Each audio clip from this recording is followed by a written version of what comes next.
You're listening to Women's Media Center Live with Robin Morgan on 1580 AM, a CBS station.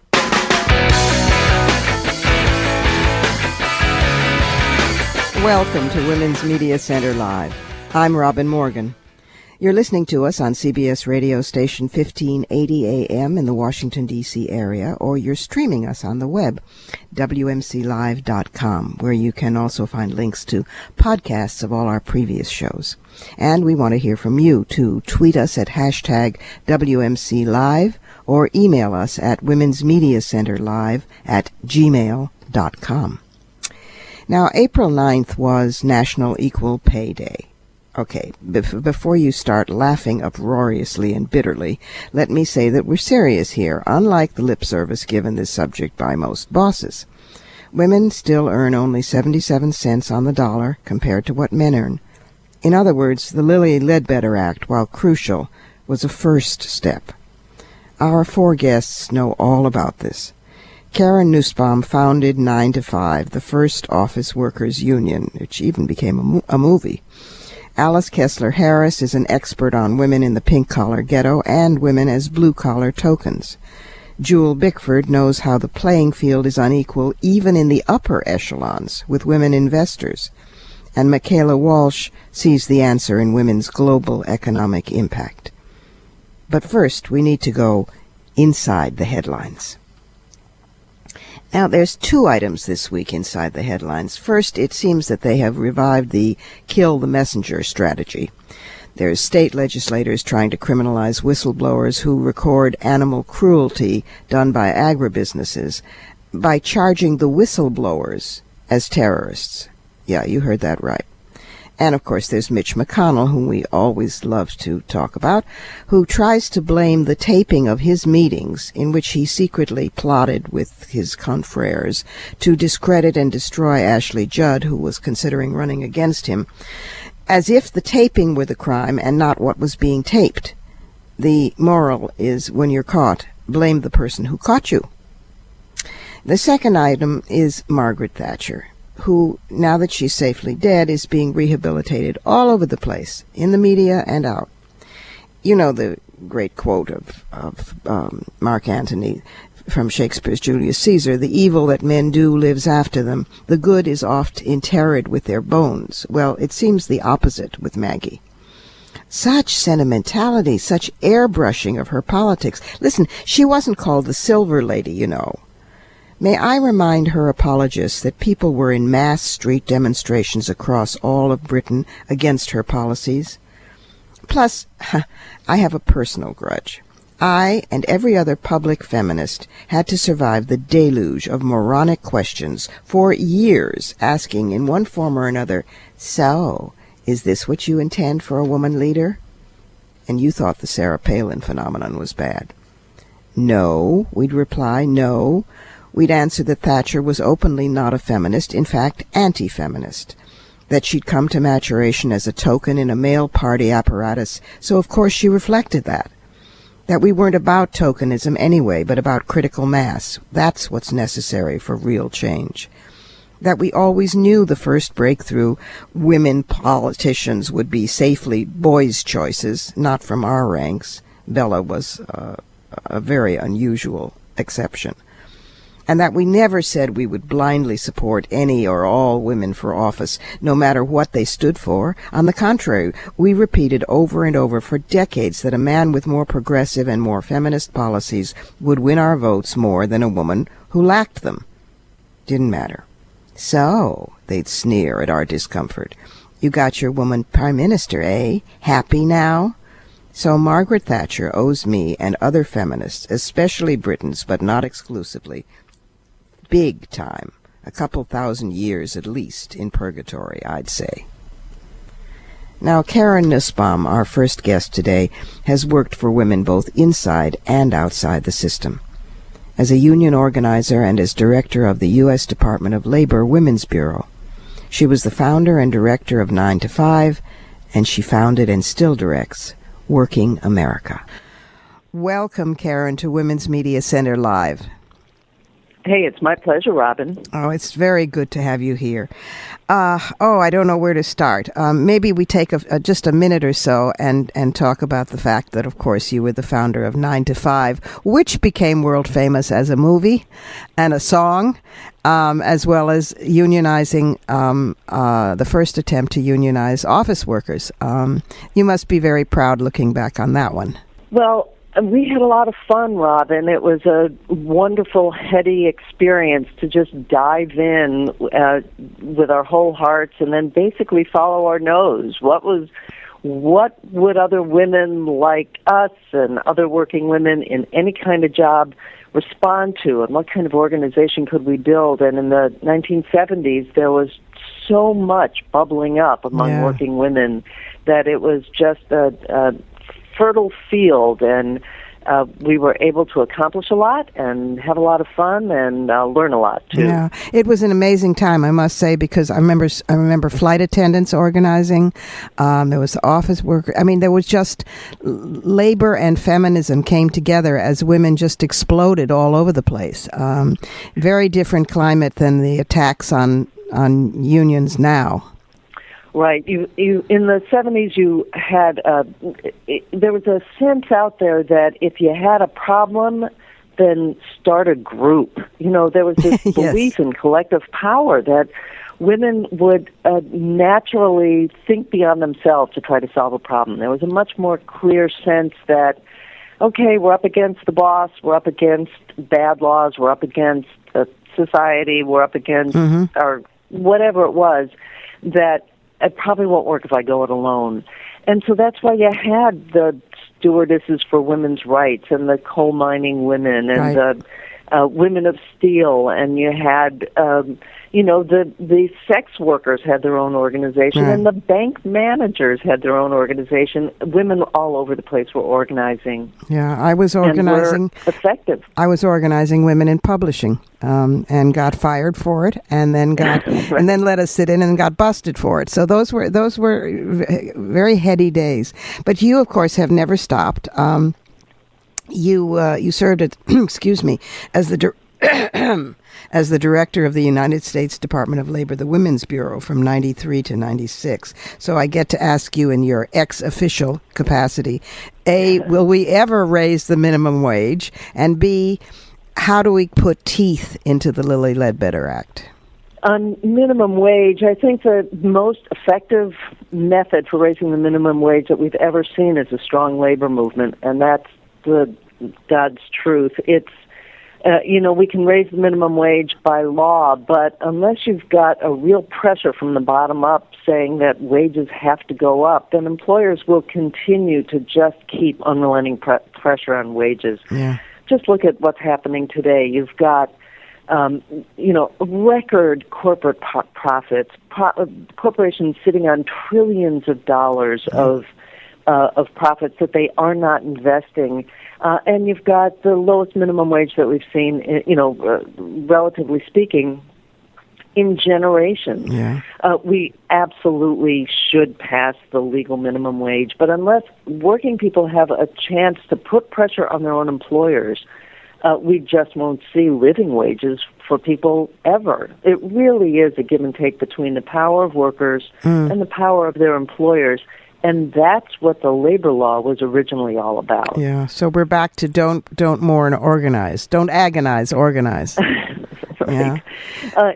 It's the same message that we somehow knew in the 70s but have lost now, which is that these are countervailing forces. That if there's strength in numbers, and if we don't use that strength, we just won't see the changes that we need. Yeah. We're just up against too much. And what about equal pay and the Ledbetter Act, which certainly is crucial, but to me only a first step?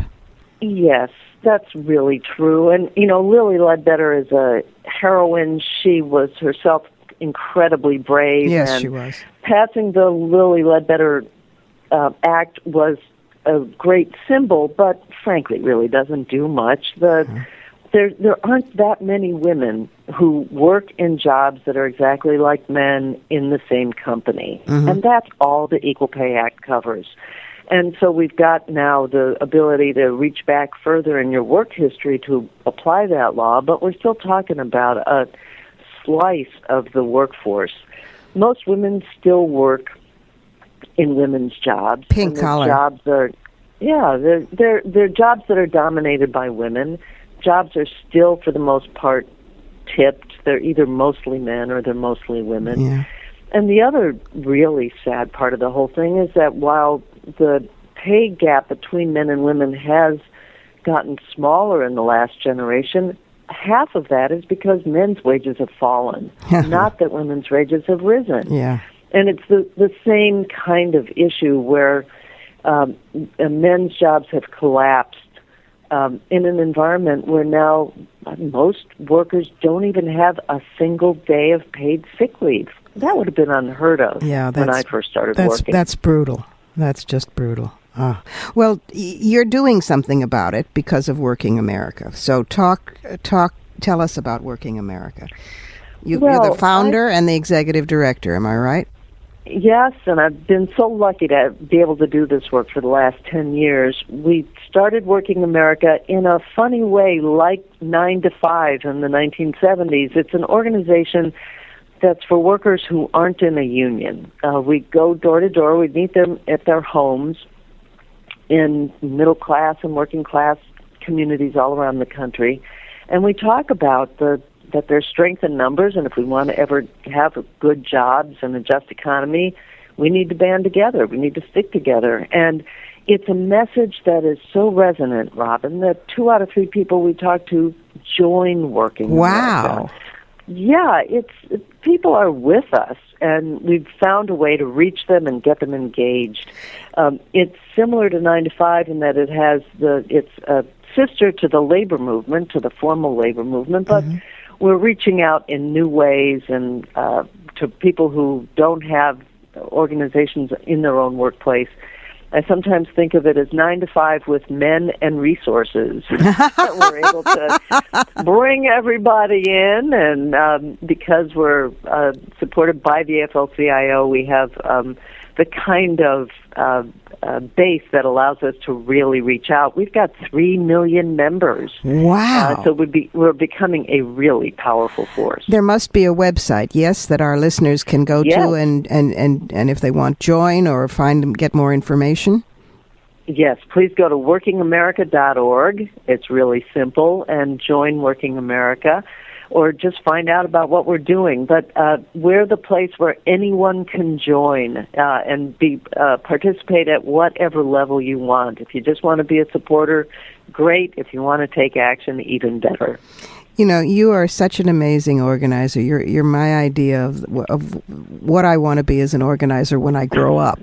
I mean, you really have this is now the second time that you've founded something amazing and that really changes society with a real impact. So I thank you for everything you are and everything you do. And I thank you for being with us on Women's Media Center Live. You come back now, you hear? Thank you so much, Robin. It's really very nice of you, and right back at you, sister. We'll take a short break here. This is Women's Media Center Live, and I'm Robin Morgan. Next, we'll look at how women are faring in traditional women's jobs, and in traditional men's jobs, too, when we come back. After Hurricane Sandy, parts of the East Coast have returned to normal, but others won't see normal again for quite some time. One group getting volunteers and aid supplies to those who need it is called Occupy Sandy. Made up of a coalition of Occupy Wall Street activists, community organizers, and technologists, Occupy Sandy is using social media and other software tools to identify and quickly respond to urgent needs among the hardest-hit communities. You can help. To donate or to volunteer, visit occupysandy.org.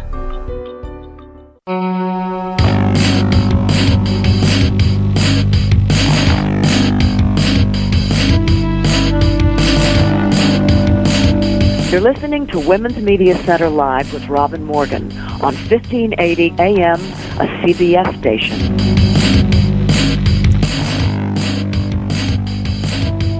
Welcome back. Our next guest, Alice Kessler-Harris, is an author and is the R. Gordon Hoxie Professor of American History at Columbia University in New York City. She's also the former president of the Organization of American Historians. She specializes in the history of American labor and the comparative and interdisciplinary exploration of women and gender. Welcome, Alice, to Women's Media Center Live. Thank you, Robin. It's good to be here. Well, let's plunge right in. You're the feminist expert on women and labor. So a couple of basic questions. The latest labor statistics from the Bureau of Labor Statistics say that, claim that women are recovering from the recession faster than men.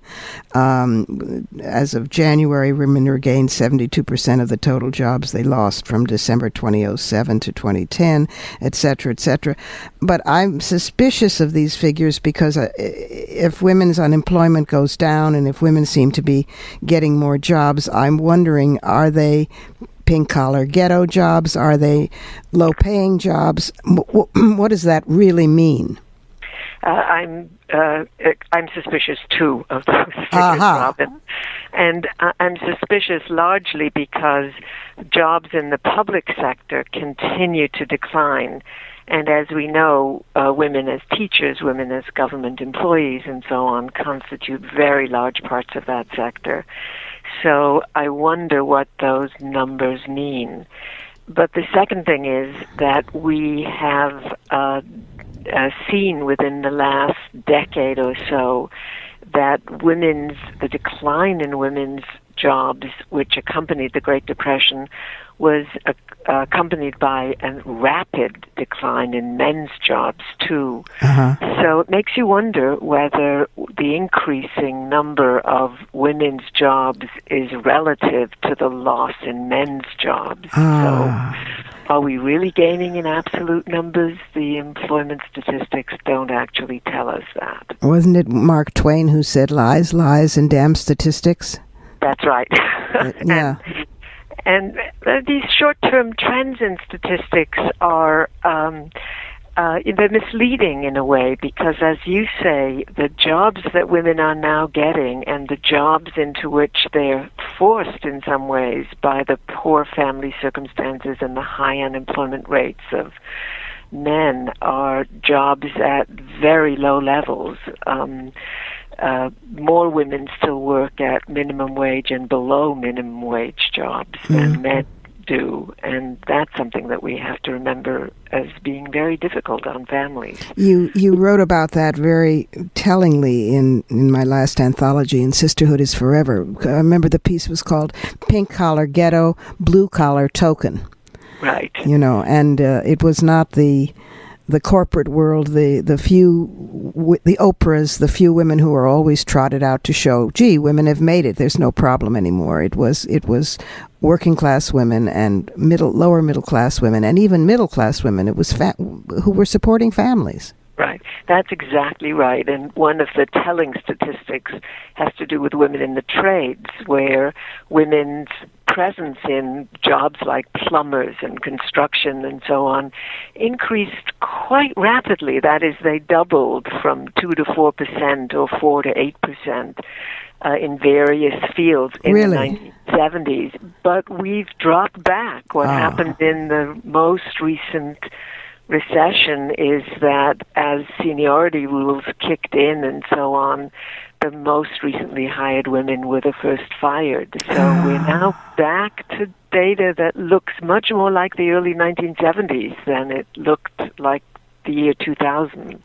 What can we do about that, Alice? I mean, and what can we do to put some real muscle into the Lilly Ledbetter Act? I mean, we used to talk about not just equal pay for equal work, but equal pay for comparable work, you remember? Right. And that, of course, always seemed to me so much more important because there's whole vast areas, as you say, of work where women are in. Very few women are at present, or they're present only as tokens. So they're not doing the same work, but what about comparable work?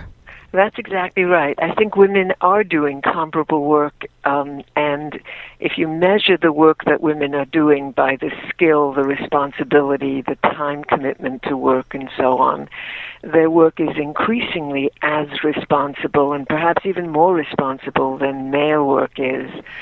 So what we used to call comparable work is the answer. Occupational segregation still accounts for a large part of the wage gap in men and women because women do different jobs and lower paid jobs. They get paid less. But how do you shift a consciousness, if you like, that still assigns certain kinds of jobs to men? That's the difficult thing. And what we've seen now, for example, is the Lilly Ledbetter Act speaks to equal work for equal pay and an effort to enforce that. There is a new bill in Congress, a Fair Pay Act, which is much more like our old comparable worth. That is, let's pay women what they're worth. But whether that will get through Congress or not, I don't know. Well, it cuts to the quick because it begins to look at what what society values. I mean, if, for example, a kindergarten teacher is paid less or about the same as a parking lot attendant, then we begin to see how we talk about valuing our children, but clearly we value cars as much or more.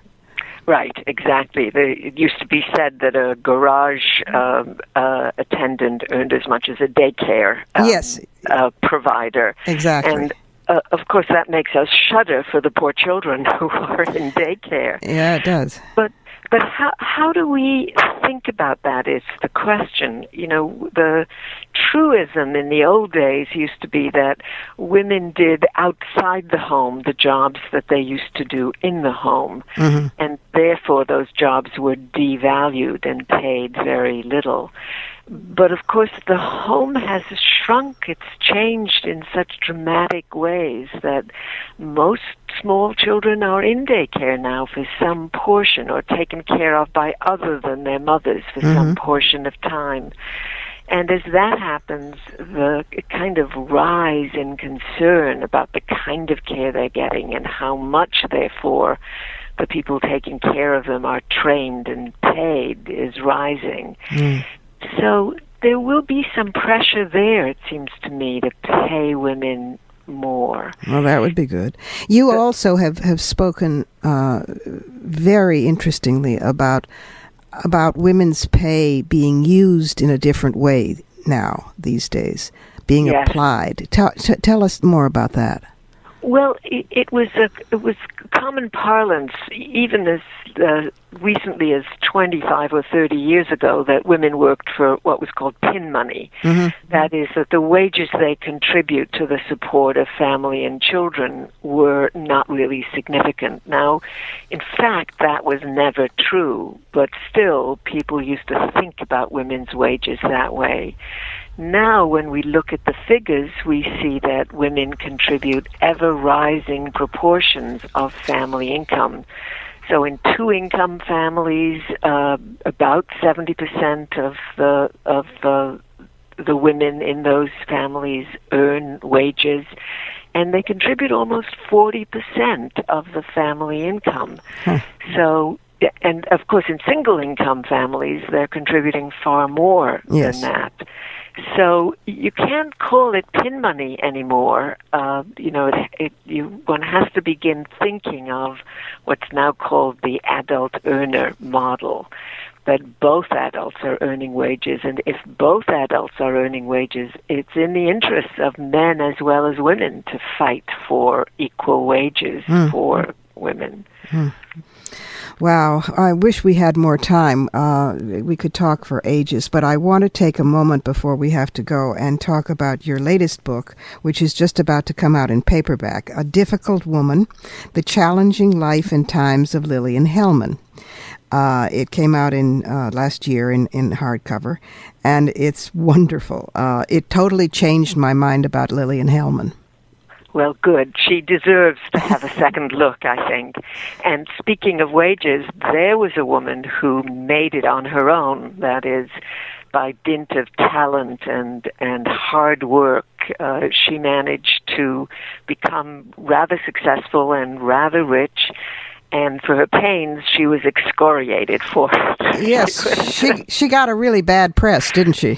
She did. She was accused of being greedy and not being ungenerous with her money and so on. But she was a single woman who had, was scared. She needed the income to live the lifestyle that she wanted, and she earned it and believed she deserved it. And she survived difficult men in her life, too, didn't she? She certainly did. Yes. She certainly did. Well, it's a fascinating book. And also, Alice's other books include Gendering Labor History, which is an absolute must. It's one of the feminist classics. So thank you so much for being with us today on Women's Media Center Live, Alice.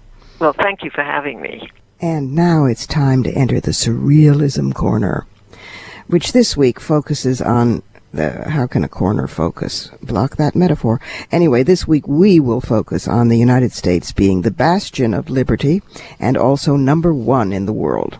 Okay, first, liberty. Did you know how the Statue of Liberty came to be? Well, Edouard René Lefebvre de La Bouillée was an anti-slavery activist, and he conceived the idea of a bronze colossus of liberty. And his friend, who was a sculptor, Auguste Bartholdi, created the Statue of Liberty as a gift from the French people to us. When the U.S. freed the slaves, La Bouillée and Bartholdi felt that the United States finally deserved to have their goddess of liberty. But the idea didn't go down smoothly in the United States. In 1880, the American Catholic Quarterly denounced liberty and her torch, contending that they received their light not from Christ and Christianity, but from heathenism and her gods. Nonetheless, the statue arrived in pieces by ship in 85, and Joseph Pulitzer, the Jewish owner of the New York World, welcomed liberty with huge headlines saying, "The great goddess comes." The statue was unveiled in 1887. It was a major celebration with President Grover Cleveland cutting the ribbon and millions of people in the streets and fireworks and the first ticker tape parade in American history. Ironically, unfortunately, it was 23 years later that women finally got the right to vote. So let's look at where liberty has gone in the interim. Today, there's great chance of USA, we're number one. Here's what we're number one in.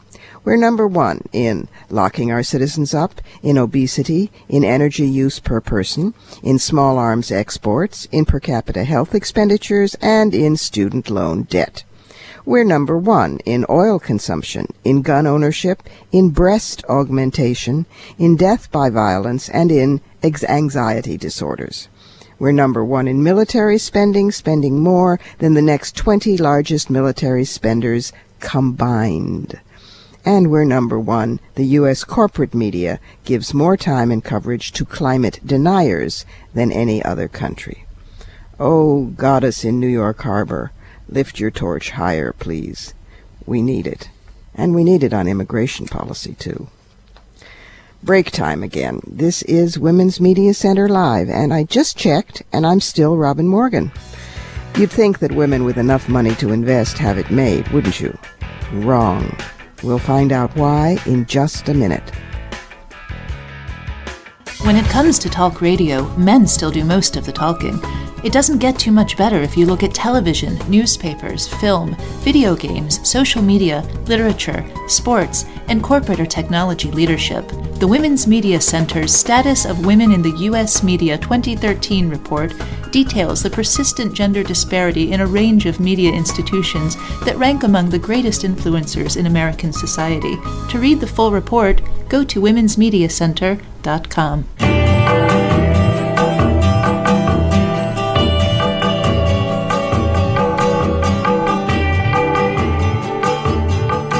You're listening to Women's Media Center Live with Robin Morgan on 1580 AM, a CBS station. And we're back again, this time with Jewelle Bickford, Senior Strategist at GenSpring Family Offices, which advises wealthy families about their investments, their charities, and their estate plans. Bickford also chairs the Women and Wealth Initiative of the firm, and she is the founder of the Council on Foreign Relations Task Force on Women's Role in Economic Development in the Middle East and Southeast Asia. Welcome, Jewelle, to Women's Media Center Live. Thank you. Thank you, Robin, for having me. I want to start right in with some basic questions because I know that you address, what can I call it, fiscal ignorance in women all the time.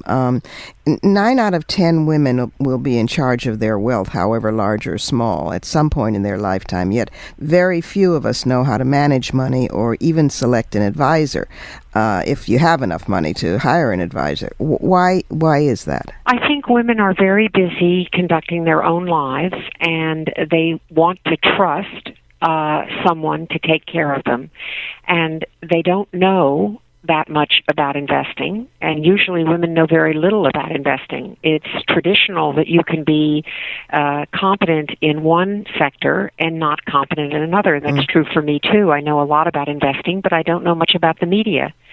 So you tend to delegate, and often you don't know who to delegate to, and you don't know the right questions to ask. Well, you've just described me because I have a pretty good brain, but it's the kind of brain that at the word fiscal shuts down and says, cannot compute, help. 70% of widows change their financial advisor in the very first year after their spouse's death.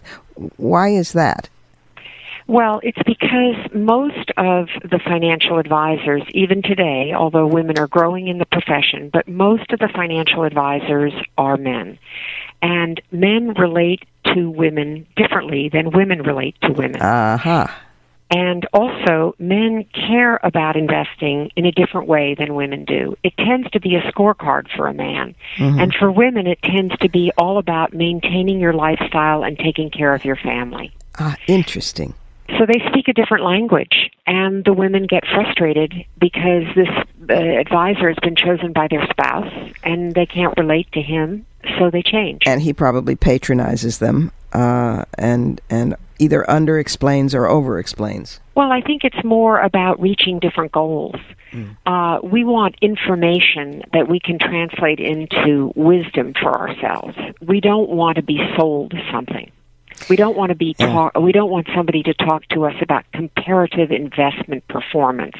We want to know if we have enough money to live. Exactly. Oh, yes, exactly. So how do we, using me as an example, how do we get over my block? Here's what I know. As an activist, I know that there's a lot of money that women generate in this country, that women-owned firms control, there's something like 14 trillion of the wealth in the U.S. is women control, and it's projected even higher. But if we're anxious, most of us, certainly there are exceptions, you being one, thank God, but if most of us are anxious about managing our own money, much less investing our own money, and have a kind of, help, somebody else do this for me, that's not good because money is also power, and this is another realm where we should be flexing our muscles. How do we get over this barrier? Well, the first thing we need to do is change our attitude about money. We need to get comfortable with investing, not just by seeking out reliable financial advisors, but mainly by educating ourselves about the basics first. And I cannot emphasize that enough. If 9 out of 10 women will be in charge of their wealth at some point in their life, they need to know about investing. Doesn't mean that they need to know how to invest themselves. I'm not suggesting that. But they need to know the savvy questions that you should ask your advisor. And this is true even of small investors. It's more true of small investors. I have a very good friend who's a teacher, and she's in her early 60s, and she's been talking to her accountant about retirement. And she has $35,000 that she wants to invest. I have recommended a mutual fund to her, and I have spent a lot of time on the phone and in person with her on just this $35,000, trying to explain to her why that should be in a certain kind of stocks and not in bonds, because interest rates rates are so low, and when interest rates go up, these bonds are not going to give her back her principal if she needs to sell them before maturity. So she had to learn about stocks and bonds so that she could get over her fear of investing in stocks.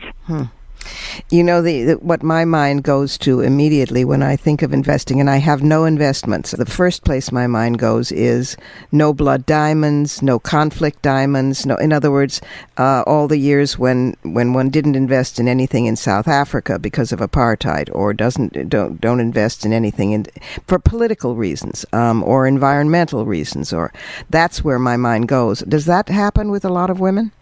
I don't think so. I think what most women are focusing on now are their long-term goals, especially as they get closer to retirement. They should have been doing it sooner, but, you know, when you think you're no longer going to get a salary, you all of a sudden are panicked that you're going to have to live off, if you're lucky enough to have a pension fund, and then what you've been able to save. Yeah. So most women are thinking, what do I need right now today, and how do I reach my long-term goals? But then they sort of hit a stumbling block when it comes to investments and financial advisors. And if they want to educate themselves, how do they do it? I mean, are there books particularly that you would recommend? Are there videos?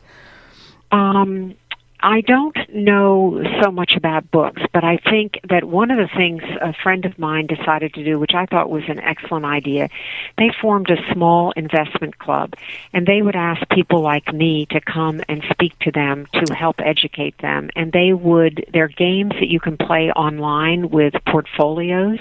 Wow. And they would teach themselves by doing that. And they would have speakers, and they would have certain topics for the speakers.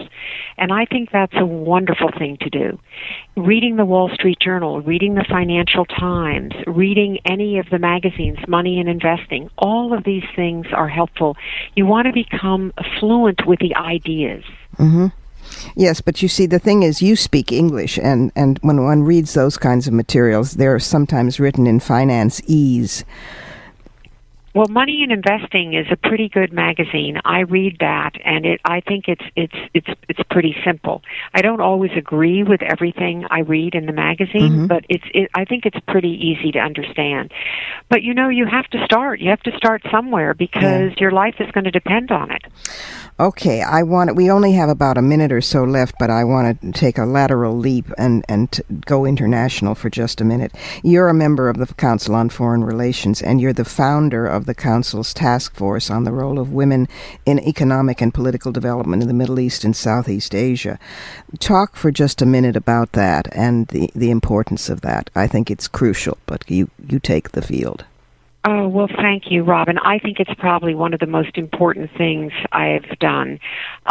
In the 90s, way before 9/11, I had been studying women in the developing world, and it was very apparent to me through all the women's organizations that I belonged to, the Global Fund for Women, Women for Women International, that women were stabilizing these communities, and that if you destabilize them, you leave the community open for terrorism or for at least internal conflict. Exactly.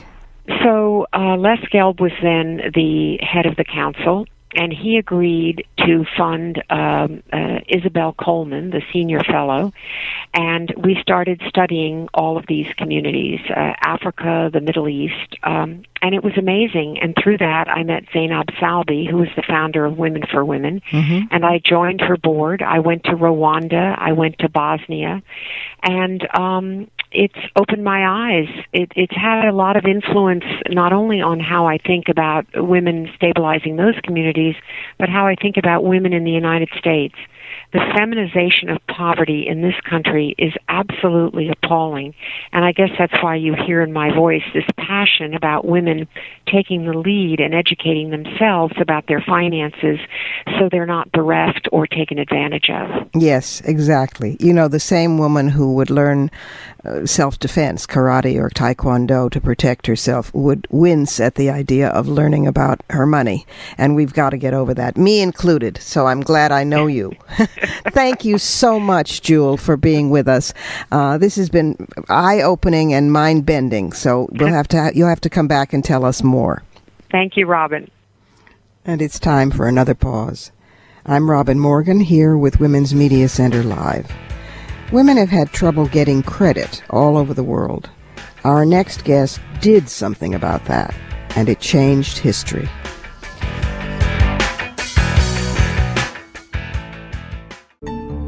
Parkinson's disease affects as many as 1 million people in the United States. This April, during Parkinson's Awareness Month, the Parkinson's Disease Foundation focuses on the millions of women who live with Parkinson's or who care for a partner with Parkinson's. Learn how to make a difference and help improve research, care, and support for these women by visiting www.pdf.org or calling 800-457-6676.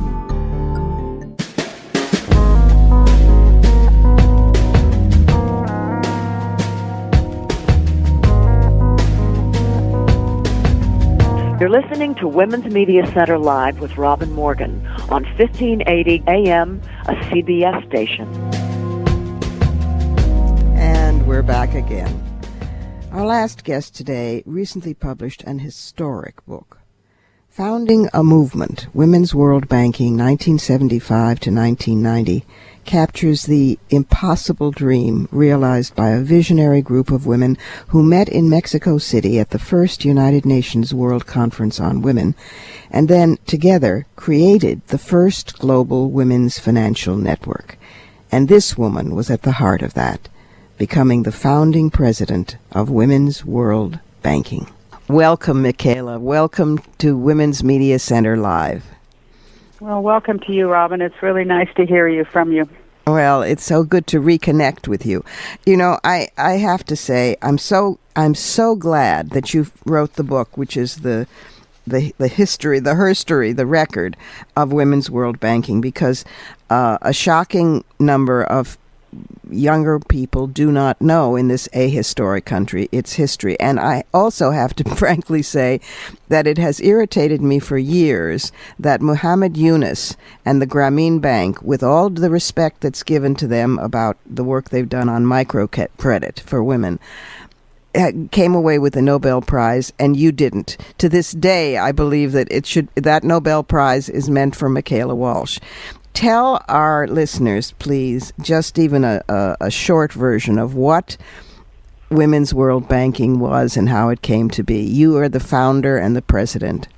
Well, the idea for Women's World Banking came from a meeting in Mexico City in 1975, when an African woman said we really need access to credit to buy the tools of production. And I was out of the financial world, and I thought, how can any country become developed if 50% of the producers have no access to the tools of production?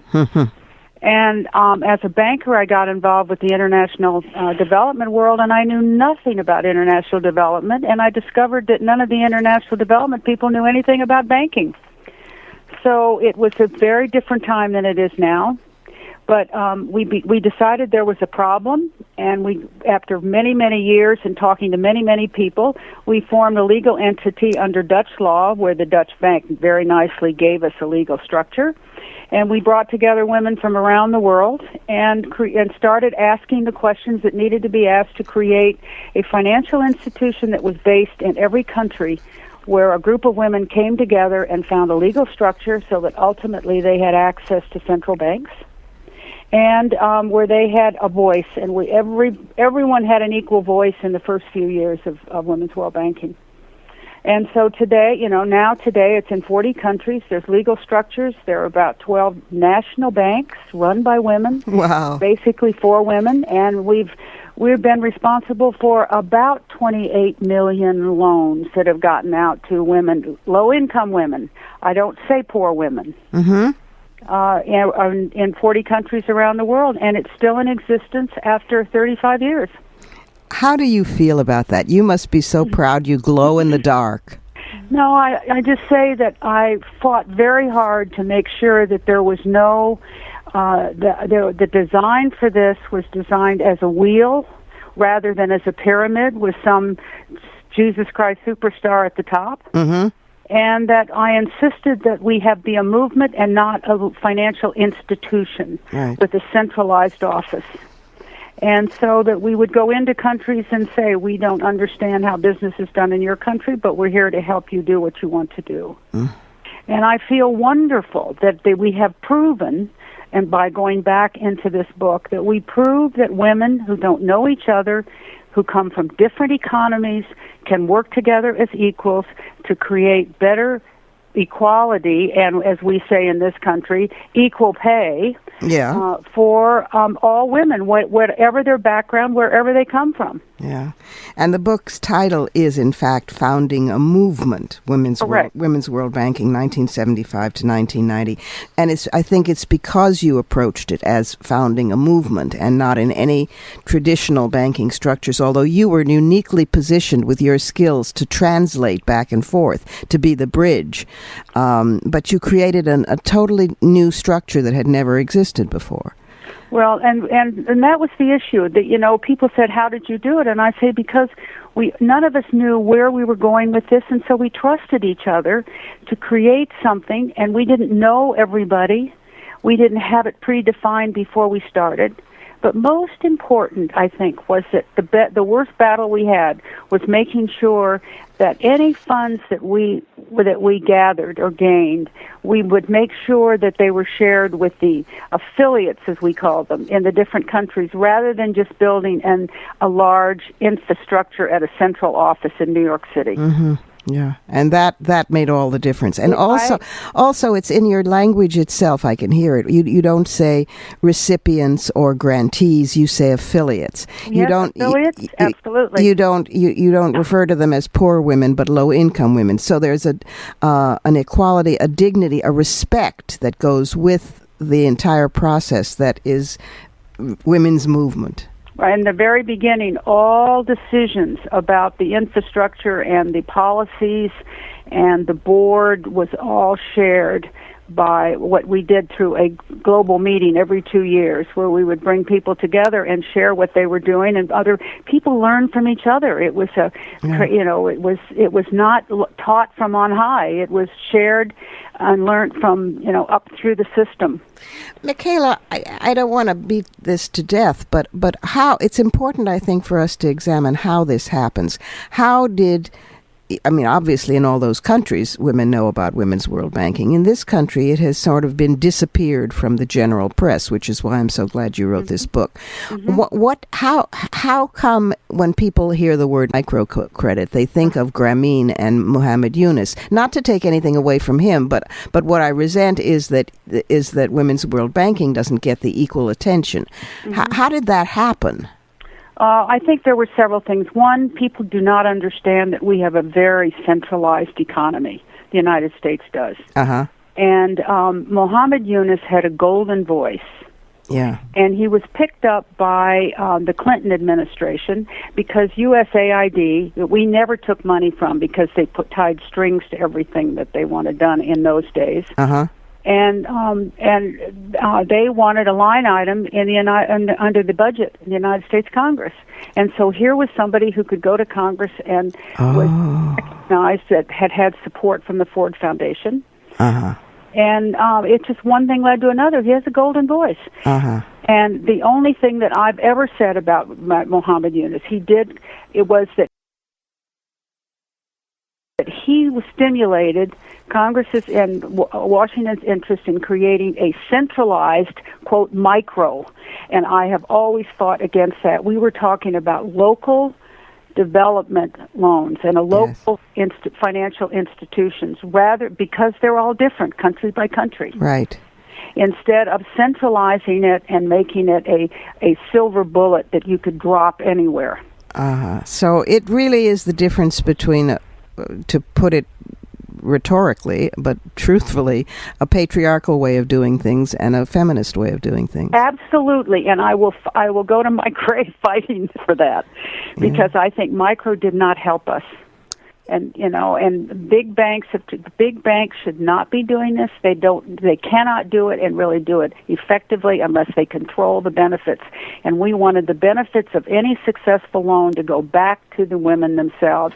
I mean, we have some of those women who had first loans in the 70s and 80s have now put their daughters through college. My God. Columbia.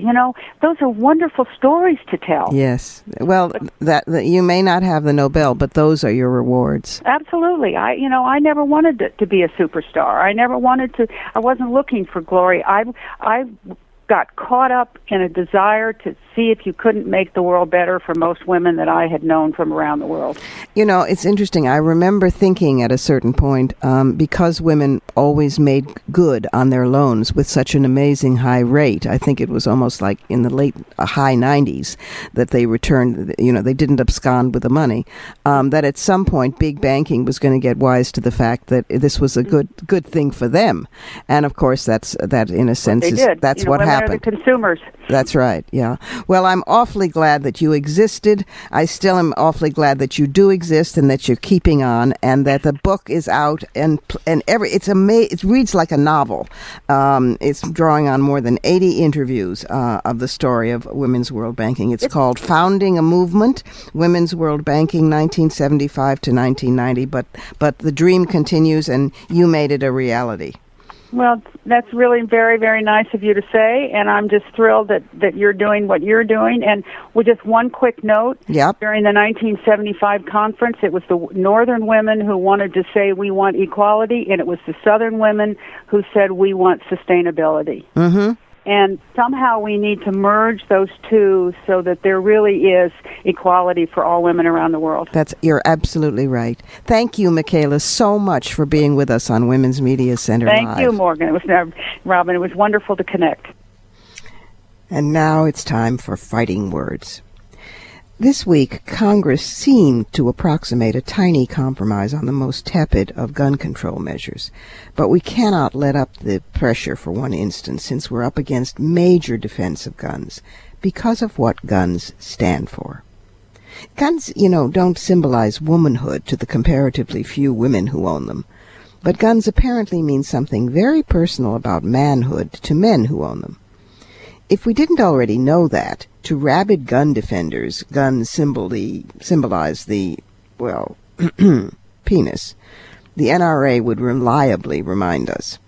This week, on the NRA website, for example, the feature article is titled, quote, Senate Debates an Impotent Gun Control Solution, close quote. I am not making this up. So, let's cut to the chase and deal not with the symbol, we might as well deal with the thing itself. Which brings us to the issue of penis control.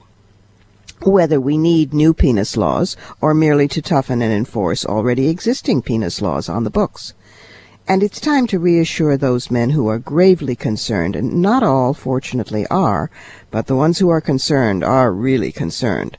So let's reassure them. There will be no national registry of penis owners.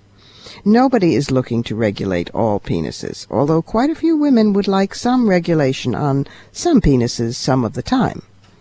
Gentlemen, no penises will be confiscated, even if proven to be the possessions of felons or other convicted wife batterers, or men with a record of violent actions, or the mentally ill. There is actually national support from women for men to carry concealed penises. Furthermore, nobody is saying that a man cannot regularly clean, oil, and caress his penis, although having more than one can be problematical, as displaying it can be, not to speak of acquiring it illegally or under the counter. We also do not think school guards openly carrying their penises makes our kids any safer. And since when have we ever needed assault penises? Still, we sympathize with some men's fear of being left defenseless without a loaded penis. After all, as it's been pointed out, the only thing that can stop a bad man with a penis is a good man with a penis. What's more, we have compassion for your anxiety about a lack of ammunition. Yet there's always Viagra. Guys, we realize that you're dealing with furious envy of the female capacity for multiple orgasms. We understand that the whole aspect of automatic and semi-automatic weapons really is about your one-shot capacity, often as premature ejaculation. We're sorry about that. Last, we hate to have to tell you this, but we're all mortal, and someday they may have to pry your penis from your cold, dead hand. And that's it for this week. You've been listening to us on CBS station 1580 AM radio in Washington, D.C., and on the web at WMClive.com, which also has podcasts of all our previous shows. Remember to drop us some email at womensmediacenterlive@gmail.com. Portions of this program were taped earlier. Views expressed here do not represent the Women's Media Center. Here's the family for Women's Media Center Live. WMC President and for this program Executive Producer Julie Burton, Senior Producer Crystal Williams Chancellor, Technical Director Michelle Kinsey Bruns, and our founding sponsor Regina Kulik Scully. I'm Robin Morgan. Thanks for being with us. April is Poetry Month, so next week Alice Quinn, Director of the Poetry Society, talks about women and poetry, and Rita Dove, former U.S. Poet Laureate, and Muskogee native poet Joy Harjo talk about and read their poems. Only here on Women's Media Center Live.